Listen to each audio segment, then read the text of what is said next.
if you don't, I will.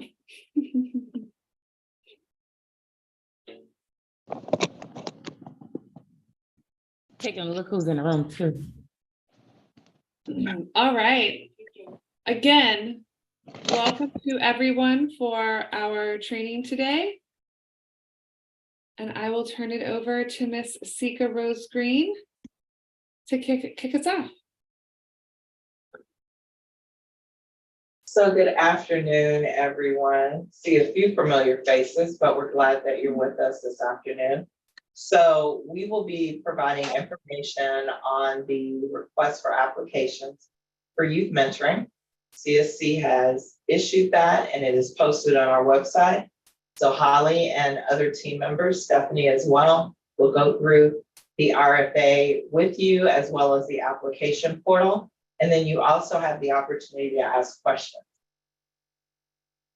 Assuming that you're familiar with mentoring programs and the impact that they can have on children, particularly those who are already experiencing challenges, we know that you share our sentiments that if we can get one caring, non-relative person involved in these children's lives, it can literally change the course of how they grow and develop into young adults.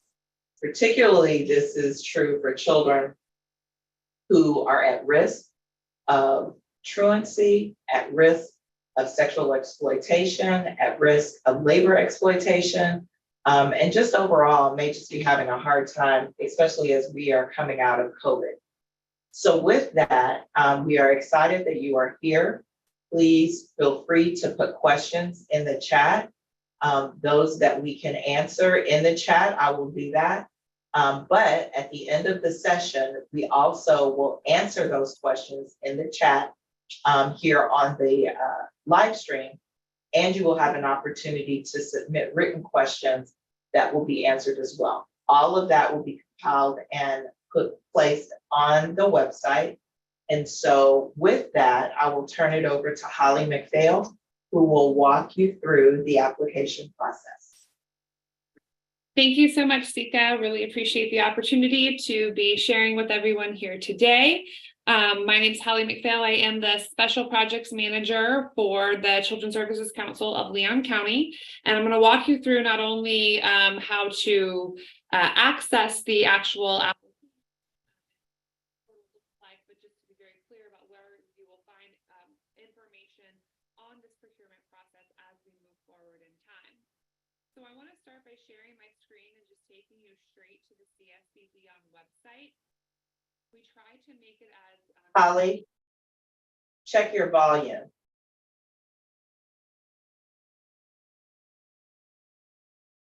It just did something funky and your volume went way down.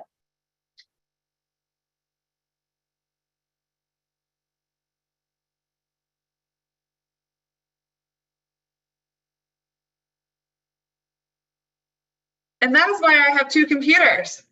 I definitely have had a strange, fascinating yet strange out here sometimes when my children come home from school. All of a sudden bandwidth starts changing around. It's very odd. Okay, so now I will share. So I was saying, I'm Holly McPhail, and we're here to kind of walk you through where to find everything on the website, as well as the application portal itself. And I will start by sharing my screen and taking you to the CSC Leon website. We try to make our website as easy to navigate as possible. So right here on the home screen, you'll see funding opportunities. You can also access or get to this page that I'm going to from up here in the top bits under news and announcements. So you'll see, or under news and then funding announcements, it takes you to the same place right there. So we'll come down here and click funding announcements. And on this page is where you will find all of our historic funding announcements as well as our current ones indicated by open or closed. So we'll just click here where it says youth mentoring, request for applications. And then there's some basic information about the procurement as well as the closure date of May 8th. This is where you can download the full funding announcement simply by clicking on that button here. After today's training, this application portal will transfer and it will become open. So anyone who wants to start their process can, but we strongly recommend that you download this RFA and read it in its entirety and start thinking about all of the elements that are going to be required before you actually start the application process. On this page, we also highlight the technical assistance that is available to our program providers and partners out in the community, including today's training, which after today, this button or this link will switch from the word register to the word watch and will be shared on our YouTube channel. Below that, there's information about some other technical assistance opportunities, including our partnership with United Partners for Human Services and the Institute for Nonprofit Innovation and Excellence to provide direct training and coaching throughout the application process at no cost to the applicant. And right below that, you'll find a list of resources, including our fiscal guidelines, the required budget template, data security, and a link to our needs assessment. As we go throughout today, as Sika said, you can submit questions and we will answer them audibly, but we'll also provide an FAQs document at the conclusion of our question and answer period, which is April 18th. That too will be posted here in our resource section. So we'll start by kind of downloading that full announcement, but I have already downloaded it and pulled it up. There we are. Hopefully, yes, there we go. I'm going to make it just a little bit smaller as I scroll through it. There we go. So the full RFA starts with basic information around the intent of the procurement, providing an overview. And we do just want to share that this is one of 3 procurements that is going to be published under our family supports umbrella. We currently have one open as well for family strengthening and parent education programs. And then we'll be releasing another one for family resource centers later today. So we're very excited about the opportunity to share all of this information with you and really begin investing in what we're calling our long-term program outcomes. So if you are familiar with the Children's Services Council and maybe even applied for program funding either through last summer or this current summer, this process is going to look a little similar, but also have some very different features that we want to talk about today. I will say again that the deadline for submissions is Monday, May 8th at 6 p.m. We do not offer extensions beyond that so that we can keep a fair and impartial review process in place. So by scrolling through the Youth Mentoring RFA, you will see that we are seeking proposals to support the implementation of new youth mentoring programs or the expansion of existing youth mentoring programs. It can be either or, but we are limiting it to youth mentoring. We know that there are a lot of mentoring programs out there that might be designed to serve families as a whole, or maybe parent mentoring. That is not the purpose of this particular procurement, but rather youth mentoring, especially those that focus on violence prevention. They will receive a prioritization. I also want to share that there is no minimum or maximum to the request, but you are required to include a cost per child or youth calculation to demonstrate a common measure for cost benefit analysis purposes. And I'll show you in the application exactly how that's determined and where you input it. Like many of our other procurements, the primary eligibility is just that you are legally authorized to conduct business here in the state of Florida. And that we are looking for successful applicants to have at least 3 years of experience providing youth mentoring services. So that we're not looking for brand new entities to start brand new programs. But if you are an existing entity that has been doing similar type of programming for at least 3 years, then you will be more likely to be successful. There's a couple of other things that we'll also request from individuals, including a logic model, some information about their evidence, and in just a little while when we get further into the application process, I'll invite my colleague Stephanie to come up to the Zoom stage and talk about what do we mean by level of evidence and what exactly is a logic model. So the rest of the application, that as you go through it, you'll see really describes each of the sections that are going to be part of the application, how they're scored, and some information about the timeline in which we will go. Our intent is to have all of our applications in, reviewed, and scored by the middle of June, so that you have about 6 weeks to know if you're going to be receiving the program, receiving funds, so that you can begin to plan accordingly. Our intent is that these contracts will be signed and programs starting on August 1st, just in time for school to go back. These are initial contracts for 14 months. Oh, can you please mute your phone? Yes, thank you so much. Uh-oh. Okay, I think you got muted. Fantastic. So our intent is to issue 14-month contracts. If you are deemed successful and there is an opportunity to renew, and that kind of renewal eligibility assessment will take place next August, and for a renewal place to occur on October 1st. Our fiscal year is October 1 through September 30th, so our goal is to eventually get all of our contracts in cycle with that. Again, the initial contract is 14 months, so that is August 1st of this year through September 30th of next year. I do want to make a note about our capacity building services. I think Sika mentioned it before. I know I've already hinted at it, but we have made this training available, as well as the opportunity to submit additional questions up until April 14th. We will then compile all of the questions that we have received from today and via email and create that FAQs document, which will be posted on our website. We also have that contract with the UPHS and INI to provide additional training, again, at no cost to the applicant. So we just want you to make sure that you're aware of that and that you take advantage of those opportunities. I see our partners on the call here with us today, so super glad to have them. In the RFA itself, we mentioned something called results-based accountability. This is the framework that the CSC will be using for all of its investments moving forward. And we're going to provide a little bit of information about that and why these long-term investments require the things that they require in terms of data collection and performance outcomes. Our goal is to ultimately show return on investments that we are making, and that we continue to only invest in those programs that are hitting their goals and actually having an impact where they've been designed to have them.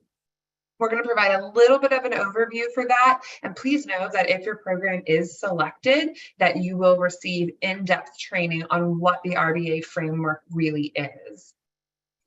The RFA also includes just additional requirements around insurance and site visits and a lot of elements that I'm scrolling through fast here because we want you to read through them to make sure that you truly understand the expectations of, if you are to get funded, what you will contractually be obligated to, and that you're aware of that going into it, so that we don't select you for funding and then you discover that you won't be able to meet those contractual responsibilities. We try to provide all of that information in advance so that you can begin working and building that capacity to ensure you can comply. Again, we will provide training and technical assistance throughout the process, even once you're selected, to hopefully kind of get you there and move forward. I'll also just make a note for anyone who's not selected, and if it's for any of those reasons listed above, we'll also be providing technical assistance through them, again, through our capacity building partners. I want to kind of sum up the this first part, and just a reminder that per state statute in terms of procurement law, we are in what we like to call the cone of silence. And what that means is that we ask that you don't contact staff or council members or any potential members of our evaluation team once they're known, to ask for advice, to run an idea past, to lobby them, to give you a better score, all of that.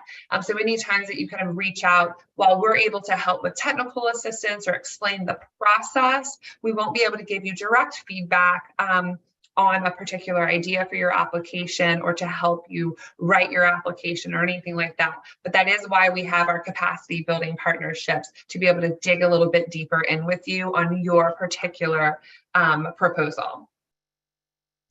There are 2 exhibits attached to the RFA. The first one is the statement of work, and this is really the unique, what I would say, like the meat and potatoes of the actual programs around youth mentoring. It's going to have the background rationale, which is the research base for why we're choosing youth mentoring as one of the strategies to address youth development and youth violence prevention.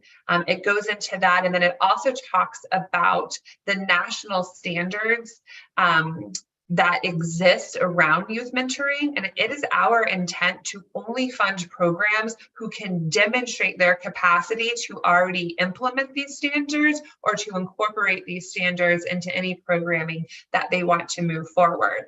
I'm not going to go through all of these, but there are a handful, and you will be required to respond to each of them in the application.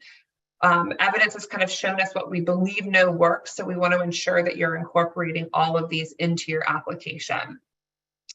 The next section is talking about the program design. Again, when I said to please read the RFA in its entirety before going into the application portal, these are the elements and the questions that you're going to be asked. So if you're reading through this and you're not sure how you might be able to answer these, spend some time doing that research so that you understand the program that you are proposing, and will be able to answer all of the questions in this program design section. There's also some information in each of these about what we're looking for in terms of duration and dosage, expectations for recruitment, different things like that. And I do want to, well, I'll get to that in a moment. I'll first start with this one right here, which is our cost benefit ratio. Again, I said that at the very beginning, you will be required to calculate that. In the future, this will be done manually, but I just want to be very clear what the cost benefit ratio is. It's a simple calculation where you take the amount that you're asking for and the number of kids you say that you're going to serve and divide that into one another to create that cost per unit, or that cost per child or youth served. That is the information that we are looking for. So this is unduplicated children and youth that will be reached by the totality of the request that you are making. There's some information also about staffing plan that I'll get to when I actually show you the application portal. But in essence, we want to ensure that you are considering all of the expectations from this particular funding opportunity, and that you have the staff in place so that you can comply with the data collection requirements, all of the data, like the data input that will be involved with that, as well as the reporting. Now, I'm flying through this part right now because I'm going to jump into the portal, but Stephanie is going to come back and dive a little bit deeper into what those data collection methods are and what the expectations are for the performance indicators, and then we'll sum it up with some reporting. Now, the second exhibit to the RFA is the actual proposal evaluation criteria. You're going to see some repeats here. So we've made it an exhibit to help you with your application process be a little bit more streamlined. You'll see that there are 4 sections, all points total up to equal 100, and it really walks you through how evaluators are going to be looking at your application in great detail. In this section right here for your selection criteria, that is where it's going to tell you exactly, like line by line by line, the questions that are going to be asked of the evaluators when reading your application. So we're providing everything upfront and transparent to let you know just how serious we are about funding programs that have evidence or that have an evidence base of some sort, including a coherent logic model. I'm going to switch my screen now and go and show you the actual application portal. I have a tab shared for it right now. There we go. So we are, for those of you who have applied for funding from CSC Leon this past for the current summer, we are using the same application portal. This will be the last time that we use this application portal, as we are building an integrated system into our data management system. So bear with us a little bit while we have, it's not the perfect system that we imagine, but we have tried to work out most of the kinks, but we're going to provide some guidance to you to make sure that you don't run into any snafus when inputting or submitting your application. The first thing to kind of point out is that all applications are due by 6 p.m. on Monday, May 8th, and we will shut the portal down. Any requests for technical assistance have to be submitted before the application is closed. And please, as Sika said earlier, do not wait until the last minute to discover that I don't know how it works. We will let you know that the portal does allow you to begin and save as you go, but it does have to always be, you have to always come back on the same device. So if you have a laptop computer and a desktop computer, they're not necessarily going to sync up because it's saved in your actual browser history of the device that you're applying on. So you can save and it will send you an email, and then you can use that link to go directly back into your application. But please know that it has to be the same device. We also discovered this past summer that mobile devices, phones, tablets, etc., do not work. The cookie mechanism that is associated with this particular platform does not work on a mobile device. This is, again, something that we'll be remedying with our new system, but for now, this is, we're working with the best that we've got. So you'll kind of come in here and you'll see and notice that there is a warning that tells you exactly how to make sure that you save as you go. So just click the begin button, and you'll kind of notice that some of the applications will have questions that are required. So for example, are you legally authorized to conduct business in the state of Florida? If you say no and click next, actually it's going to pop you out. Give me just 1 second. I haven't activated that part yet. If you say no to that question, it will kick you out and you won't be able to proceed. So you definitely want to make sure that when you say yes, that you understand that you will have to show proof of eligibility further in the application process. So you'll start by completing your organizational profile. So let's just say we're the Children's Services Council of Leon County, and we're going to start that so that we can begin our process. This first section is going to ask for primary contact details. This individual that will be here is the one who will receive email notifications from the CSC team, whether that's you, whether that's someone else, whoever needs to, if there's issues with something that we discover, whoever the person needs to be that we contact, that's who you list here. That may or may not be the same person that's actually completing the application, and that's okay. As you progress forward, it's going to ask questions, general information about your organization and its current financial health, including its current budget, and if in fact you've ever applied for CSC Leon investment before. Again, we're getting ready to go to the next screen, and you have the option to save. And you'll see this right here. That's kind of a reminder of exactly what you need to do. When you click save, it'll kind of pop up and it'll ask you to put in an email address so that you can kind of keep that connection. And that's the first time that you will quote register. By clicking next, you'll come into the actual program design. I don't know why that is hanging out there. There, I'm like, go away. I don't want you there. Okay, so here at program design, you're really going to be starting with that demonstrated need question, talking very specifically about what your proposal seeks to address, and then you're going to start talking about the program itself. Previously in your organizational, that was kind of just an overview of who you are, vision, mission, how long you've been around, how long you've been in the human services or the child services arena. And then you'll really start diving into kind of this overview of what is the problem and how are you going to address it, and kind of describing that where, when, and how often. This next little section is who are you going to serve exclusively with CSC Leon funds. This is that first part of, or this is one of that component to the cost per unit calculation that we were talking about. So again, what's the problem? What are you going to do about it? Who specifically are you targeting to serve? Like, how old are they? Where do they live? And then we're going to go into those standards. We're going to ask you to describe the recruitment process, screening and training for mentors and mentees. We're going to ask you to give a detailed description of that matching and initiation process, and to provide detailed description for monitoring and support that will be available to the mentors and mentees throughout this process. If you've been doing mentoring programs and none of these things sound relevant, then it might not be the type of youth mentoring programs that we are looking for.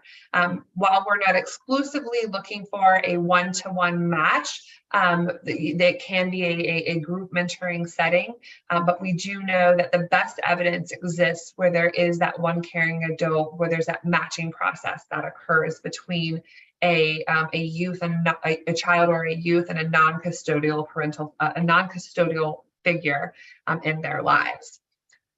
We're going to ask you to dive into the intended length of the program. This again is that duration and dosage that evidence tells us is one of these national standards to meet. And we're going to ask you to define and tell us, what does successful completion of the program that you're proposing look like? Right? That's what we are really focused in on, and that's how we're going to define success, by the standards that you have created. Now, we do have minimum standards for data collection and performance indicators, but this part will be woven into your contractual obligations should you be awarded. We also want to have you think about the barriers that we know exist for youth, to kind of like, how are you going to think about overcoming them? And what we've heard loud and clear from our family support listening sessions was transportation is a huge issue, and of course, any costs.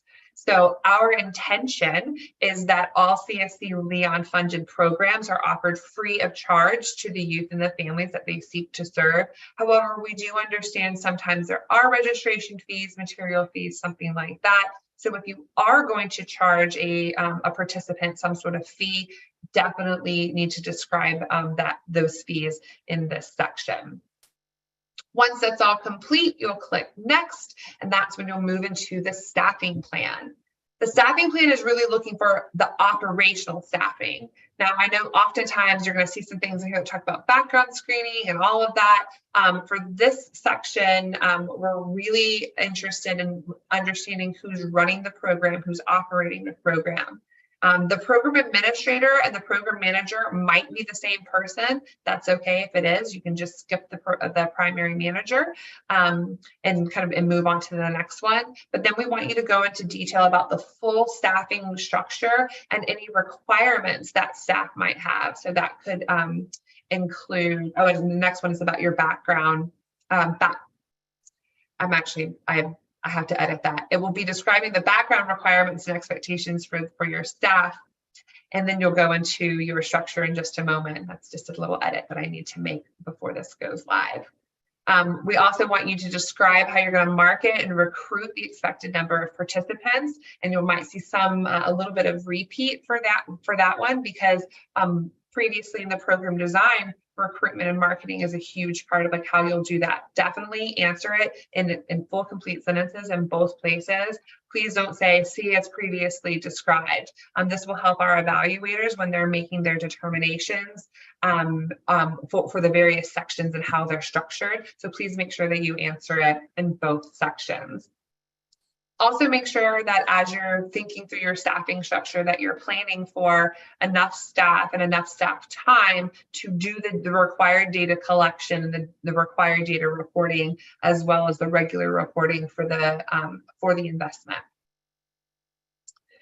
The next section is new for those of you who have applied previously for funding from CSC, and that is program evidence. This is where we are really looking for your kind of your evidence base and our theory. Now, another edit. So while we are not requiring that a program be evidence-based, we do want to have information about the evidence of your effectiveness. And so Stephanie is going to talk a little bit about what we mean by that, but this is the place where you can kind of describe the theory of your program, as well as provide a brief narrative of the program's logic model.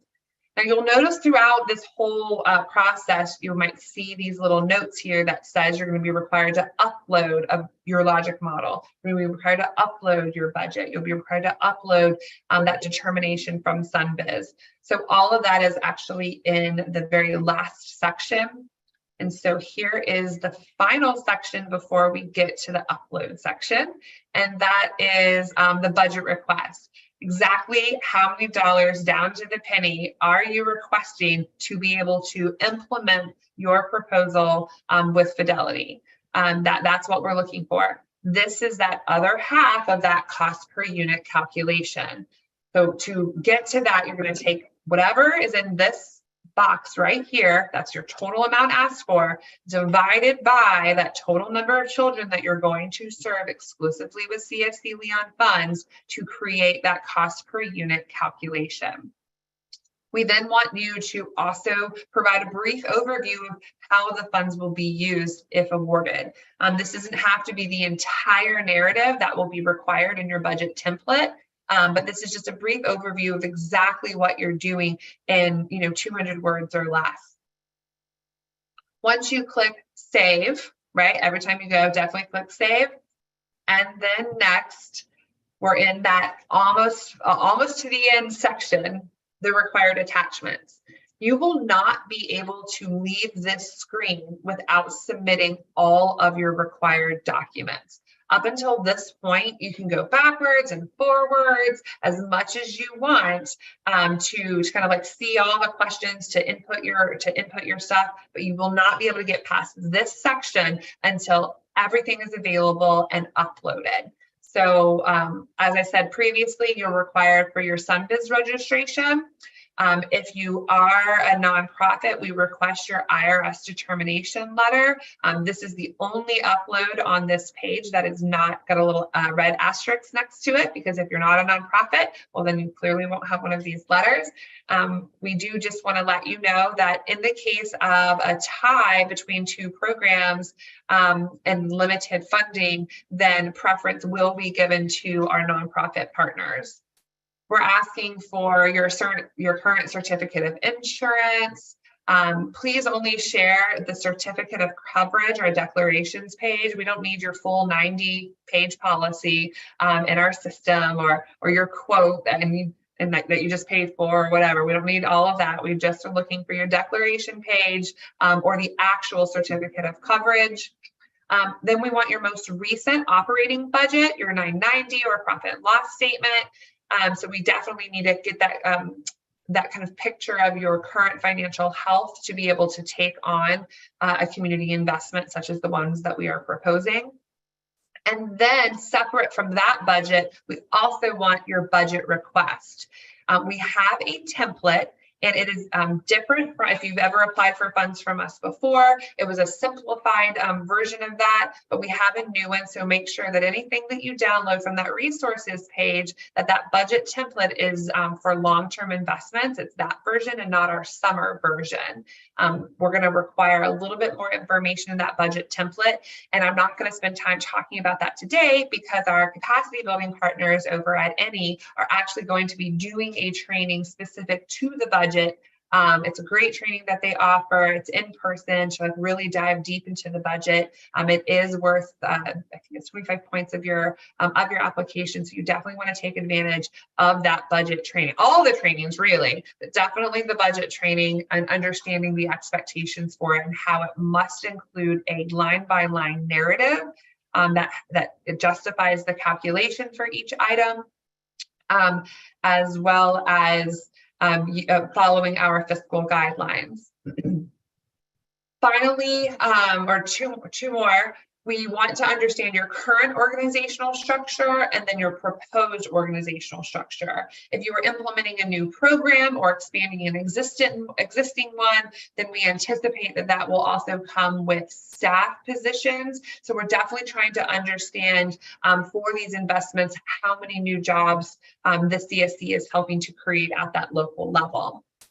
And then finally, we want to understand that you are supported in the community. So you are required to submit at least one letter of support and up to 3. These should be current letters of support that demonstrates your connection of your program to the exact population that you're seeking to serve, or maybe a program partner who's going to help you reach that target population, whatever those supports might be. It could also include sorry, the word I was looking for just totally escaped me, like a parent testimonial as a letter of support. But really what we're looking for is that you are connected in depth to that you were connected to that population that you seek to serve. Finally, when you hit next, you can see here how it won't let me move forward, right?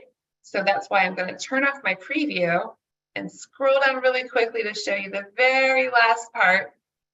And that is before you can hit submit, it's going to remind you, the system itself will remind you, please go back and review and certify that all the content is accurate and complete as of the date submitted.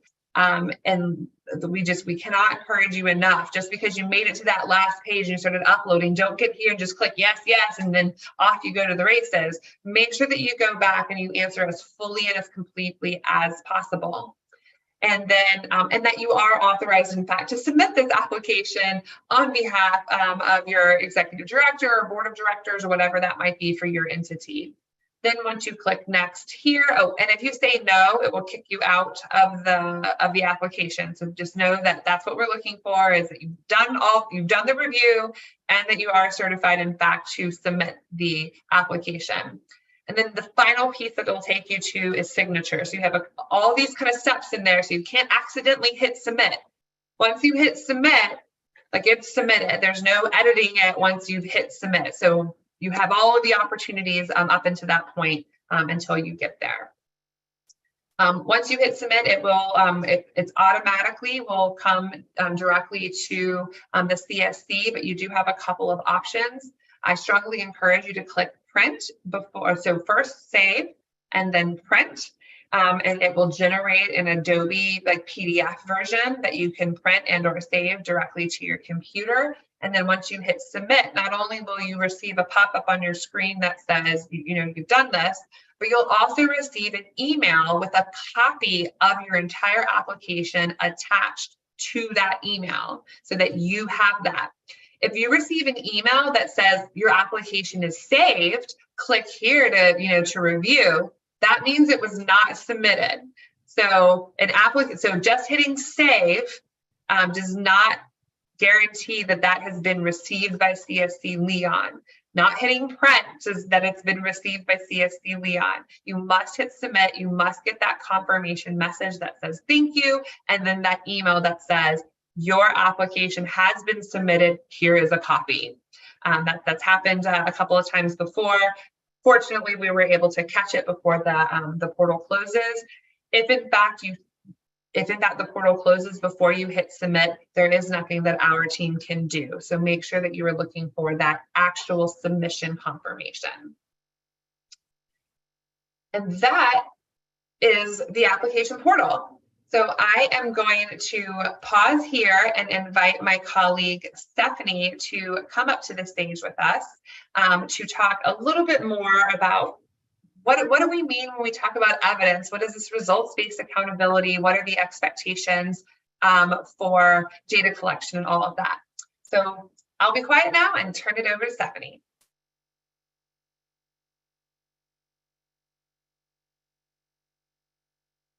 Hi, sorry about that. Hope everyone's having a great Friday afternoon. My name is Stephanie Eller Vaughn. I'm the research manager here at Children's Services Council. And my role is to help you understand these requirements if you are selected for funding. As you probably have heard by now, we are charged with demonstrating that each of our programmatic investments provides a measurable outcome. We also hope that through this process, you can enhance your own program's quality and through the knowledge gained in the trainings and in the data collected to measure your program's outcomes.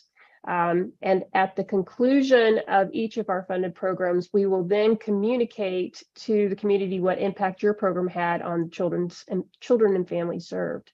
So what do we mean by evidence of effectiveness? And here I'm going to ask Holly to pop up on the screen a wonderful infographic that the CDC has prepared.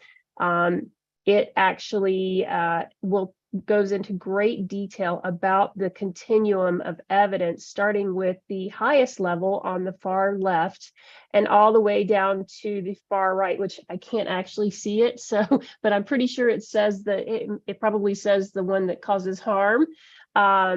So it's our intent to fund programs that have empirical evidence demonstrating their claims.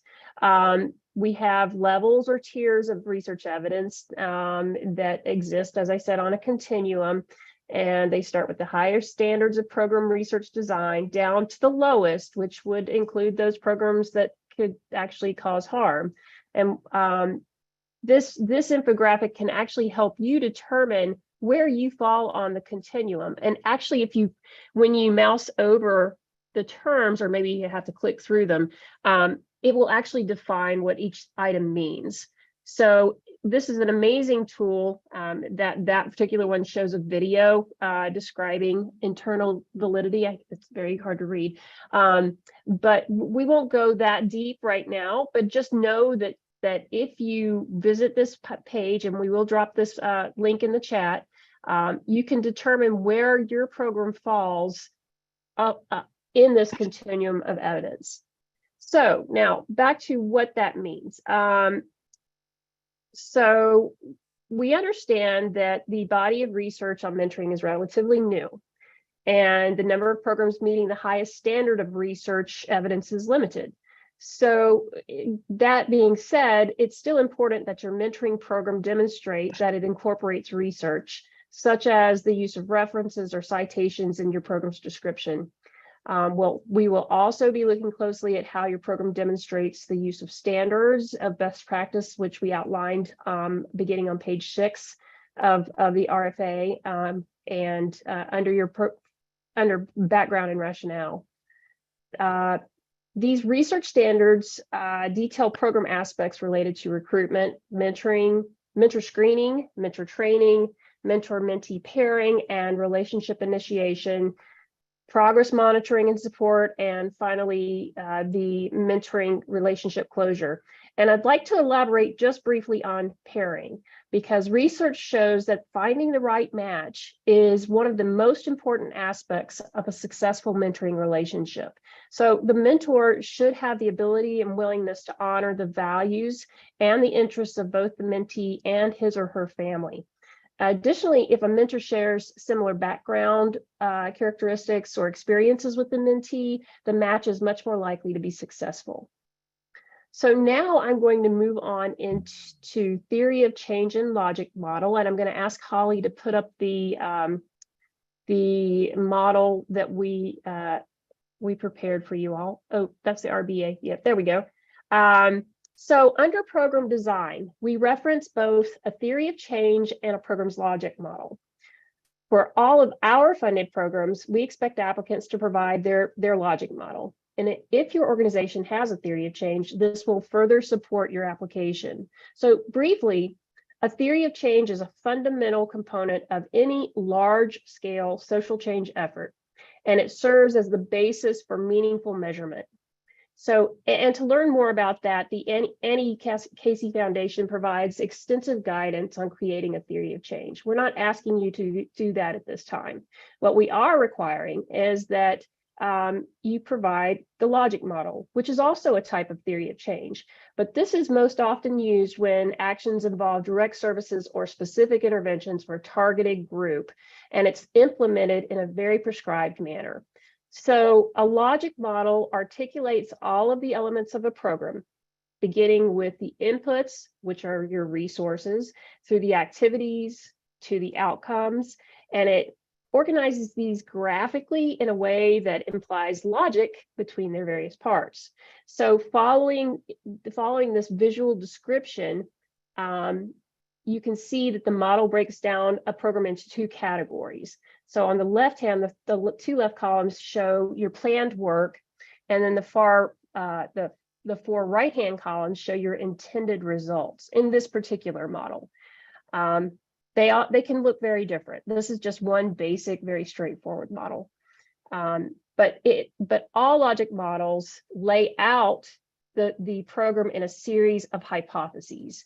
If we have these resources, we can engage in these activities, and we can deliver these outputs, and so on.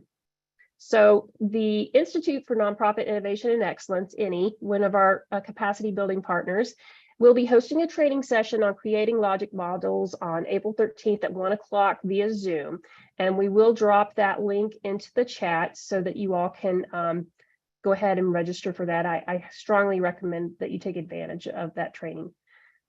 So next, I'm going to delve into results-based accountability, or RBA, which is the framework we will be using to measure programmatic impact. RBA essentially teaches providers and policymakers how to start with desired outcomes and work backwards to determine actionable items to achieve the change we desire. This is actually the opposite of a logic model. So RBA is comprised of two levels of outcomes: program accountability and population accountability. Now, population accountability refers to an entire geographic region, such as all people in the US, or all seniors in Florida, or all children in Leon County. It's much bigger than any one department or program, or even a government for that matter.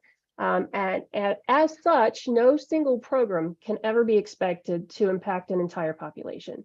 Only through collaborative partnerships and shared goals and common metrics can we expect to make collective impact, which is how a community actually moves the needle. Now, performance accountability is about our roles as managers and how we run the programs for which we are responsible. This operates at all levels of the organization, from the smallest program up to the performance of the agency as a whole. For example, a measure of performance for a school system might be the % of high school kids who graduate within 4 years. Or for a drug alcohol treatment program, it might be the % of clients who remain clean at program exit and 12 months past exit. So in the latter example, we see both a short-term outcome and a long-term outcome. And these are examples of the types of measurable outcomes we expect from our funded programs. So RBA asks 3 central questions. How much did we do? Thank you, Holly. She's pulling up another infographic for you. How well did we do it? Except that's not the right one. There we go. And is anybody better off? And while each question is important, they're not equally so. So the following graphic helps to explain this concept. And if you take a look at the headings, you look at the quantity and quality as the column headings, and then the row headings, effort and effect. So how much did we do is the least important of these questions in results-based accountability. I can't speak. Results-based accountability. Is anyone better off? That's the most important question in any program that we fund. Who is better off and by how much? So if you take it in quadrant 1, we look at the total number of people served. In quadrant 2, on the upper right, we measure how well we provided these services, such as the quality of instruction or teacher knowledge. That might be one metric. And then in quadrant 3, well, actually, it's the whole bottom row there. This could be the percentage of families served who are successfully diverted from their child entering the juvenile justice system. Using the RBA framework, CSC Leon has identified very specific performance accountability measures outlined in this announcement. In addition to these measures, we have mandatory site visits, which will together inform the evaluation of your program's effectiveness. And further training will be provided on RBA for providers who are selected to receive funding. So just keep that in the back of your mind. So now I'm going to move on to data collection. With regard to data collection requirements, to the data collection requirements that apply to mentoring, programs must demonstrate the capacity to adhere to data collection requirements and performance indicators listed in the RFA.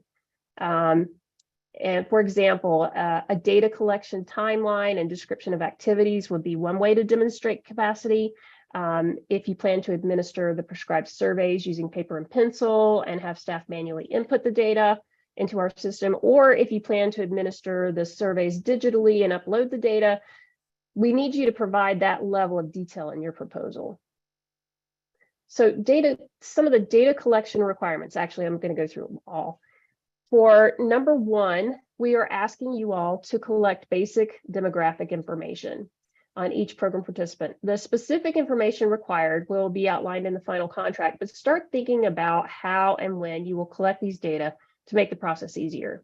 And one suggestion is to collect the required information in an initial program application. This way you can collect it without going to any extra effort, and just bear in mind, regardless of however you choose to collect the data, funded programs are required to upload it into our data management system, and this will take staff time. So please plan and budget accordingly. Having done data input myself, it is very time consuming. The second item under data collection is participation data, and this simply includes the number of mentees enrolled, the number of mentors actively engaged, the number and percentage of sessions successfully completed, and the number of documented hours spent with each mentor monthly. The third item is a parent caregiver consent form to access and share records between several different entities, including Leon County Schools, Department of Juvenile Justice, and Department of Children and Families, using a form we will provide. And I want to point out, we do not require that parents give their permission as a condition of participation in our funded programs. But we do require that the programs collect this form, which will give the parent the option to opt in or opt out of allowing their child's information to be shared. The reason we're asking for this is because we want to measure longitudinal outcomes for our programs. So one example might be post-participation school delinquency, 12 months after you've completed a mentoring program. Or maybe does a kid become involved in the justice system 12 months after the completion of their mentoring program? Those are just some examples of the types of research we would like to conduct moving forward. So the fourth item is a parent-mentee satisfaction survey. It's very brief. We're going to provide the survey, and it basically is asking for feedback on the overall experience of the family and this level of satisfaction with the program. I do want to caution that however you choose to administer the survey, please budget staff time and tool expense accordingly. The fifth item is 2 mentee assessments. These will be validated surveys, which must be administered at the beginning, midpoint, and the end of the programs. Both of these tools are designed to measure gains in resiliency as well as the quality of the mentoring relationship. And both the tool and the necessary training will be provided by us. Now we'll move on to performance indicators, and I'm not going to repeat what's outlined in the RFA, but please note that percentiles for each of these items will be automatically calculated by SAMIS based on the data you report and will be monitored on a rolling basis by CSC staff. So my final note is that it's important to note that in order for programs to qualify for contract renewal, we expect the stated targets to be met. And now we will move into our final segment of the presentation, which is reporting requirements. And I turn the presentation back over to Holly. Thank you so much, Stephanie, for outlining that. As you can see, our intention for funding is truly to invest. Oh, I realized I've left. Sorry, Stephanie, I'm so sorry. As you can see, that our intention really truly is to invest in evidence-based programming so that we can ensure that return on investment and for those programs that aren't quite yet based in evidence, to help build that evidence up. So as we continue to move forward, we can be very, very confident that we are using our taxpayer dollars exactly as they were intended and achieving those results. So the last piece that we will talk about in terms of the application is those reporting requirements. There are 4 reports that will be regularly required for any awarded entity. That first one is a monthly activities report, and that is going to be due on the 7th of the month of every month, but the first one's not due, starting in September. So how are you, like, what are you doing? How are you seeing kids? Like, how often are you seeing the kids, the sessions, etc.? The number of meetings, the types of meetings, the types of supports provided, etc. We will provide a template of what that report looks like, and you will be required to submit that report using SAMIS, which is our Services and Activities Management Information System. Training will be provided to all awarded entities. The second report that you will be required to do on a very regular basis starting in October and then quarterly thereafter is our data and budget report. This is going to include a brief narrative, status report of your data collection efforts, and then an overview of your expenditures from that reporting period. We will state that those are due also on the 7th of the month in which they are required, and those must be received, reviewed, and approved before your next allocation of funds will be dispersed. So I just want to be super clear that in terms of how our fiscal guidelines work, that if those reports don't come in or they come in late, then they're going to go to the bottom of the pile, so to speak. They must be received, reviewed, and approved by CSC Leon before you will receive any additional funds to support implementation of your program. The third report is a one-time report. It's called the Renewal Eligibility Assessment. For those programs who are successfully implementing their youth mentoring program and achieving all of the outcomes and accountability measures that Stephanie just discussed, you may be eligible for an extension or renewal. That eligibility assessment will also include kind of a preliminary outcome findings, completing a SWOT analysis of, in essence, continued need. We're not going to just keep funding programs if there's not continued need out there, or possibly even expansion, as well as a revised budget for continued funding beyond September 30th of 2024. The outcome of that renewal eligibility assessment could be one of 3 things. One, that it's accepted and approved and that you will be able to renew and continue. 2, that it is tentative, that it is accepted, but that we're not hitting the performance indicators that we intend to, and that you might be placed on some sort of performance improvement plan. Just because in the first year you don't hit all of the goals that you want to hit doesn't mean that we're automatically going to pull funding. If you are working towards progress and hitting those, or you're almost there, you just need a little additional support, then we're here to work with you. Ultimately, we want all of our investments to be successful. However, when you submit that assessment, the answer might be no, we are not going to continue funding. Just because you receive funding one time is not a guarantee of continued funding. We have to be accountable through all of these measures, and that eligibility assessment, renewal eligibility assessment, will be what we use to determine whether or not you will continue to receive funding.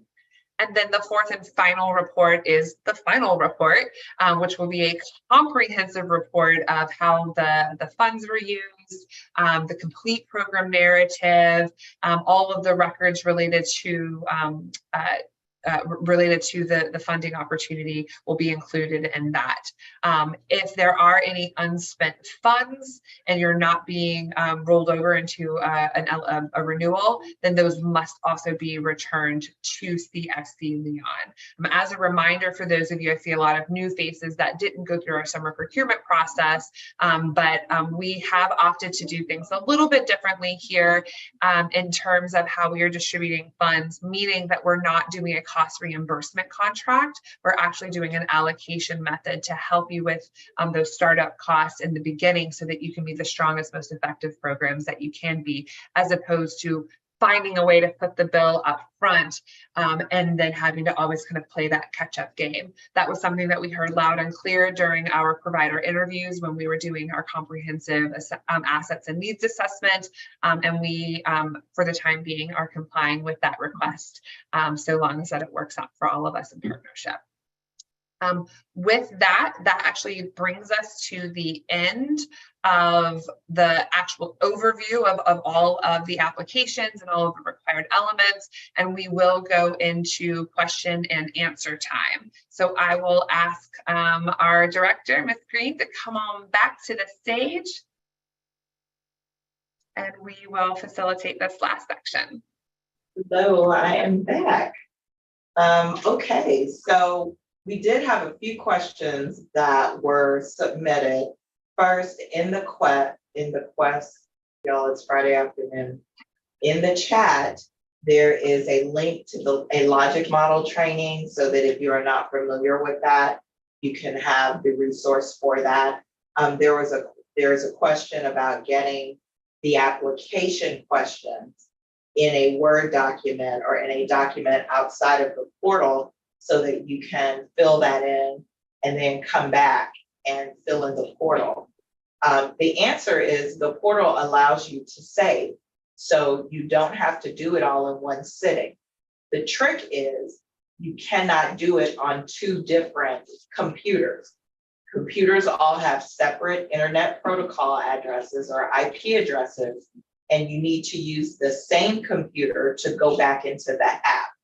The application has cookies enabled, so you have to use the same computer, or it may not recognize that it's you coming back and you will have to start all over. That being said, you have the ability to save the application outside of the portal as well, if that's going to help you get it all filled in. So that is the answer to that question. Additionally, if you have more than one person that's going to be working on the application, they need to be working off of the same computer. So two people cannot be in that application portal at the same time on two different systems. There was a question about when completing the summer application, notice that some questions needed more characters and had fewer characters. Will the amount be increased? So the answer is there is a word count, not a character count. And that is purposeful. That is purposeful so that you can complete the word. So Google is a powerful tool. And what I find, just a trick, is sometimes you can start it and you go back and read it and realize that you don't need all those words. So we want the applications to be complete and have your answers to be complete answers, but we do need them to be concise and work within the word count that is designated for that particular question. We know you guys can do it. So there's a question in here that says, can you cut and paste from Word? And that answer is yes. So if you would rather compose your answers as you're going along in the portal and you're going to compose your answers in Word, Word has an ability for you to count the number of words in your answer. When you get that answer the way you would like for it to be, you can copy and paste it into the portal. Absolutely. That is fine. The big thing is, once you hit submit, that is it. However, you can save along the way. So definitely take advantage of that. I don't see any more questions in the chat, but please feel free to submit questions to procurement@cscleon.org. And Holly, is the last day on the 14th? At 5. So, at 5. So the last day to submit your questions in writing is April 14th, which is a Friday at 5 o'clock. After that time, we will not be taking any more questions. All of the answers to these questions, as well as any that we receive via email, will be posted on the website underneath this procurement so that you will have that document. So the last thing I'm going to say is the same thing I said during the last informational session. You have plenty of time to get this application in. My advice is that you not wait until the last minute. We want to help you. That is our desire, but we can't help you at 5:59 on the day that the application is due. We can't even help you at 5:30 on the day that the application is due. So the sooner you start, if you identify that you're having any issues, any problems, please reach out to Annie. Kim is on and is a great partner with us, Annie and UPHS, to help you get those solved. If it turns out it's a technical issue within the application, we will handle that and we will provide the fix to that, or any extra periods or anything that we need to do to everyone. So if it turns out we have to allow an extra time because the portal went down, because they decided, I don't know, to come in and deal with job forms, we're going to give that to everyone, not just the person who brought it to our attention. And then lastly, what we know is from the 2 application cycles that we've done, those of you that participate in these information sessions and take advantage of the technical assistance and participate in the budget sessions will do better. You tend to do better because you've got all the information. So kudos to you for being on. And some of you have been on for almost 4 hours now. So yeah, right at 3 hours now. So we appreciate you for that. We are looking forward to getting your applications. We got a question about evaluators. There are not categories for the mentoring. The mentoring will be evaluated. Once those evaluators are chosen, you will see them when you do your presentations. At that time, if you have an issue or believe that there is a perceived or real conflict of interest with any of the evaluators, you can let us know, and we have alternates that we can put in that space. There was something else I was going to say. Oh, the conflicts of interest, the onus is on the evaluator to disclose that. So we are trying to keep you focused on your application. But if in fact you see that there could be a perceived or a real conflict of interest, you can let us know. The evaluators will come together in a public meeting. Holly talked about that in the timeline. You can be present at that meeting. You can see it online. You'll be able to hear everything that they are talking about. And then when we get to those final scoring, our council will direct us on how they want that. So if they want us to give a recommendation, we will do that. If they want to just get them ranked, we will do that. So with that, I don't think that, okay, so I see, are we able to see what the monthly, quarterly reports look like ahead of time? I don't think we're able to show you what they're going to look like ahead of time, because the report, while there will be common metrics, it will be based on what your outcomes and objectives are. And as you know, in a logic model, you get short-term, long, intermediate, long-term. So the reporting will be based on what you say your outcomes are going to be. We'll have some common metrics, but for the most part, yes.